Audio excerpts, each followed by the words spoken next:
Donc, intégrer le SEO, en fait, c'est pas une contrainte, c'est même une démarche qualité pour moi, en fait.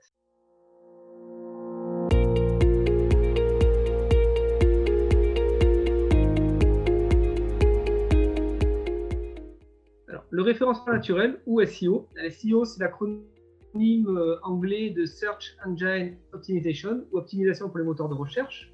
Quand vous faites une recherche sur Google ou sur n'importe quel moteur de recherche, vous vous arrêtez au premier résultat. Donc ces premiers résultats, ils ont les sites qui sortent en premier, ils ont des visites. Ces visites se transforment souvent en achats, en transactions, en demande de devis, ce qu'on appelle des leads aussi. Donc ça a une vraie valeur marchande pour de nombreuses entreprises.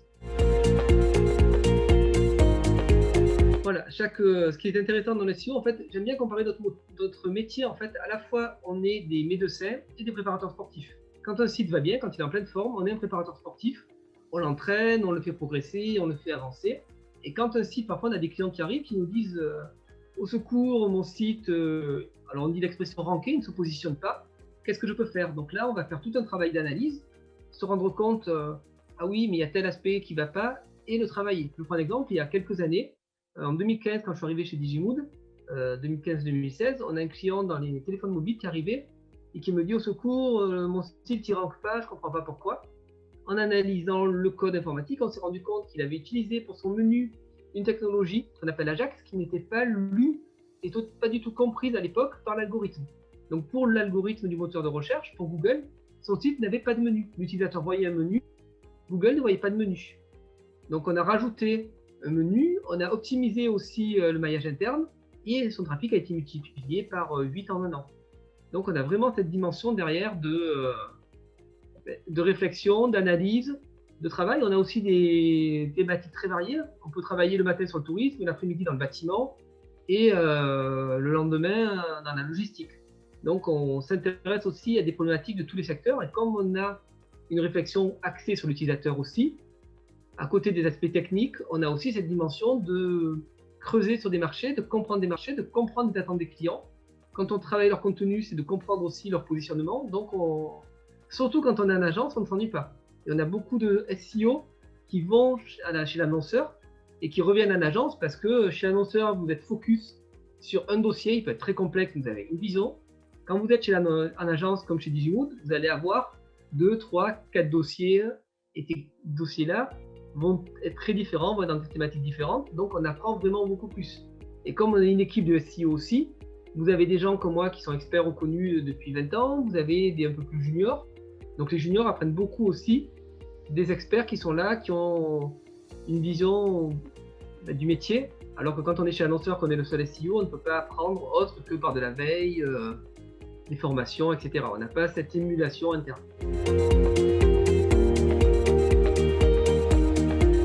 Faire de la veille, lire, s'intéresser, regarder des vidéos, suivre des formations ou vous avez aussi des webinaires en ligne, des formations en ligne, des MOOC à suivre là-dessus. Et surtout, faites-vous un site, faites-vous un petit blog WordPress, travaillez-le sur un marché de niche, testez, mettez en pratique ce qu'on vous apprend sur le référencement international par exemple, vous êtes anglophone aussi, créez un petit blog bilingue, travaillez votre référencement international, évoluez là-dessus.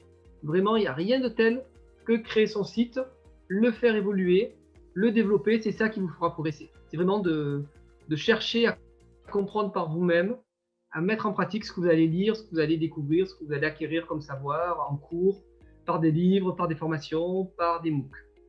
Comme le SEO évolue en permanence, c'est aussi intéressant tout le temps d'être en action de veille, en action de formation. Et moi, par exemple, étant dans le métier, étant la tête dans le guidon aussi toute la journée, c'est pour ça que j'écris des livres, c'est pour ça que je partage par des formations. Ça permet de remettre ces connaissances à plat, de les réorganiser, de faire à la fois de la théorie, de la mise en pratique. Et j'ai récemment sorti un livre à ce sujet, donc je peux vous le montrer, qui est ici, qui s'appelle La boîte à outils du SEO chez Duno, où l'objectif, c'est d'acquérir en 56 outils les bases du SEO. Donc en 56 outils de 2 à 4 pages, avec un plan qui est très clair, qui est séparé en plusieurs étapes. Et ce livre-là est doublé en même temps de ces compagnons qui enrichit en permanence et que je peux enrichir à la demande. Si je reçois un mail ou un message LinkedIn d'une personne qui me dit « Ah, j'ai bien aimé votre livre, j'aurais aimé avoir plus de renseignements sur le rendu côté serveur par exemple ou côté client », je peux développer un contenu web associé à ça. Et le livre est un outil de long terme. Donc dans ce livre, je suis sur vraiment la compréhension des mécanismes globaux, mais je ne vais pas dans le détail. Le détail, il est sur le site. Le site peut être mis à jour quand des nouvelles updates de Google arrivent, quand de nouveaux outils évoluent. Je peux utiliser le site pour le mettre à jour. Dans le livre, vous avez vraiment les concepts clés et en gros une vision d'ensemble du SEO. Derrière un algorithme, vous avez des ingénieurs qui le codent. Ces ingénieurs, ils ont des objectifs. Donc là, vous comprenez en fait les objectifs et les attentes générales, ce qui permet de ne pas faire d'erreur. Et après, vous avez le livre, vous avez des formations aussi, je donne des formations qui permettent d'aller vraiment approfondir un aspect en particulier. Mais c'est bien d'avoir la vision d'ensemble, la philosophie, on va dire, du référencement, avant d'aller vraiment dans l'hypertechnicité.